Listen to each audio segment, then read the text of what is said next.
एक बार बनाएं और महीनों तक इंजॉय करें। पूड़ी, पराठा, रोटी या फिर दाल चावल के साथ भी सर्व करें। यकीन मानिए इसके बाद आपको किसी और चीज़ की ज़रूरत नहीं पड़ेगी।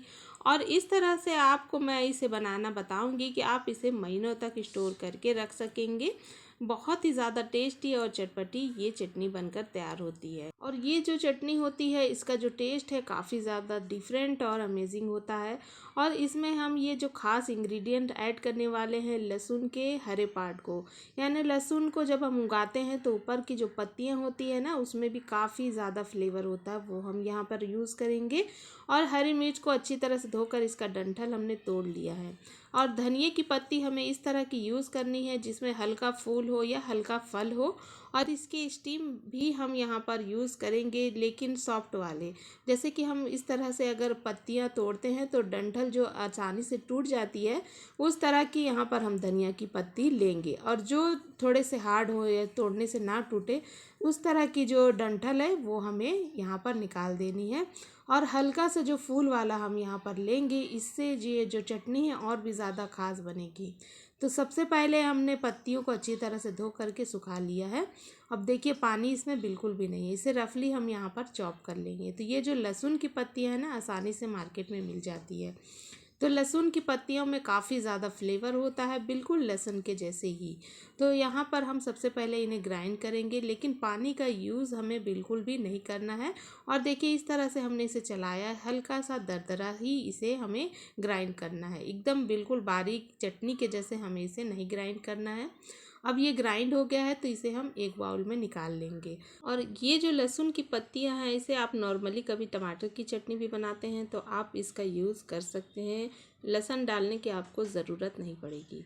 अब यहाँ पर इसी जार में हम ले रहे हैं अदरक। तो 100 ग्राम के करीब यहाँ पर हमने अदरक लिया है। 200 ग्राम के करीब यहाँ पर मिर्च का इस्तेमाल हम कर रहे हैं, क्योंकि ये जो चटनी है हम काफ़ी दिनों तक स्टोर करेंगे। रमज़ान का महीना है, रमज़ान में काफ़ी सारे काम होते हैं। तो रमज़ान में हम इस तरह की तैयारियां जो है ना पहले से करके रख लेते हैं तो काफ़ी सारा समय हमारा यहाँ पर बच जाता है। क्योंकि रमज़ान में अक्सर ही स्नैक्स बनाए जाते हैं तो चटनी की ज़रूरत पड़ती ही है। तो इस तरह से अगर आप बनाकर स्टोर करके रख लेंगे तो आपका जो है काफ़ी सारा समय बच जाता है। और डेली हमें चटनी अलग से ग्राइंड करने की ज़रूरत नहीं पड़ती है। तो मिर्च भी हमने इसी तरह से बिना पानी के ग्राइंड कर लिया। अब यहाँ पर मिर्च के साथ हमने धनिया पत्ती भी ऐड कर दिया है, इसे भी बिना पानी के ही दरदरा सा ग्राइंड कर लेना है। अब इसे भी हम जार में निकाल लेंगे। और बाकी सारी चीज़ें जो है यहाँ पर धनिया की पत्ती जो बची थी वो भी हमने यहाँ पर ग्राइंड कर लिया है। अब इन सारी चीज़ों को हमने बिल्कुल ग्राइंड करके तैयार कर लिया है। तो यहाँ पर अब हमें इसे हल्का सा पकाना है। पकाने के लिए यहाँ पर 3 से 4 बड़े चम्मच हमने यहाँ पर सरसों का तेल ले लिया है। अब सरसों का तेल जब अच्छी तरह गर्म हो जाए तो 1 बड़ा चम्मच हम यहाँ पर ऐड कर रहे हैं अजवाइन, साथ ही आधा चम्मच हम यहाँ पर ले रहे हैं काला जीरा। और लहसुन की कलियाँ 7 से 8 यहाँ पर हमने छील करके बारीक काट लिया है। तो इस तरह से जब हम चटनी को बनाते हैं तो चटनी जो है ना बहुत ही ज़्यादा फ्लेवरफुल हो जाता है। जैसे ही लहसुन में हल्का सा कलर आ जाएगा तो हम यहाँ पर ग्राइंड किए हुए सारी चीज़ ऐड कर देंगे और बहुत ही अच्छी तरह मिक्स कर लेंगे। फ्लेम हमें लो पे कर लेना है। अब यहाँ पर एक ख़ास चीज़ हम ऐड करेंगे, ये है अचार का प्रीमिक्स मसाला। अगर आप कमेंट करेंगे तो मैं आपको इसकी रेसिपी ज़रूर शेयर करूँगी। तो अचार का मसाला हम पहले से ही बना कर रख के रहते हैं, तो कभी भी आपको अचार बनाना हो इसका 2 से 3 चम्मच आप आसानी से यूज़ कर सकते हैं। साथ ही हम यहाँ पर 3 से 4 चम्मच ले रहे हैं नमक, क्योंकि ये जो चटनी है ना ये बिल्कुल अचार के जैसे ही है। और नमक जो है अचार में अक्सर ही उसका जो सेल्फ़ लाइफ है वो बढ़ाता है। तो चटनी भी बिल्कुल अचार के जैसे ही होगी काफ़ी दिन तक, क्योंकि आप इसे स्टोर करके रख सकते हैं।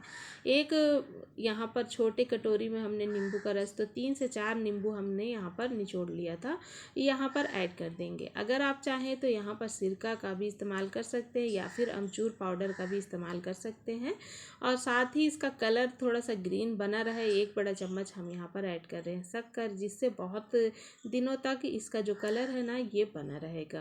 तो ये जो चटनी है हम रमज़ान से हफ्तों पहले बना कर रख लेते हैं, क्योंकि रमज़ान के इवनिंग टाइम अक्सर ही इफ़्तार में स्नैक्स वगैरह बनाए जाते हैं। तो चटनी हमें रोज़ ही बनाना पड़ता है।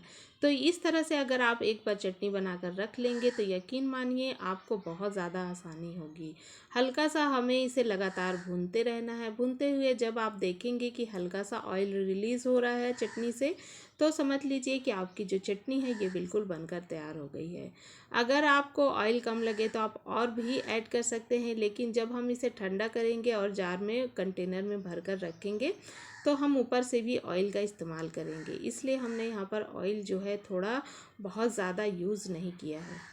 और बस ये जो हमारी ग्रीन चटनी है बिल्कुल बनकर तैयार हो गई है। यकीन मानिए ये जो चटनी है इसका टेस्ट इतना ज़्यादा अमेजिंग होता है ना कि आप अगर एक बार इसे बना लेंगे तो आप इसके फ़ैन हो जाएंगे।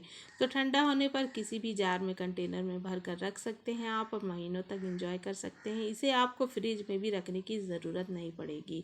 ऊपर से थोड़ा सा हम यहाँ पर ऑयल ऐड कर देंगे और इसे किसी भी चीज़ के साथ इंजॉय करेंगे। तो इस रमज़ान इस रेसिपी को ज़रूर ट्राई करें। रेसिपी अच्छी लगी हो तो लाइक करें, चैनल को सब्सक्राइब करें। इसी तरह की वीडियो के लिए बने रहें हमारे साथ।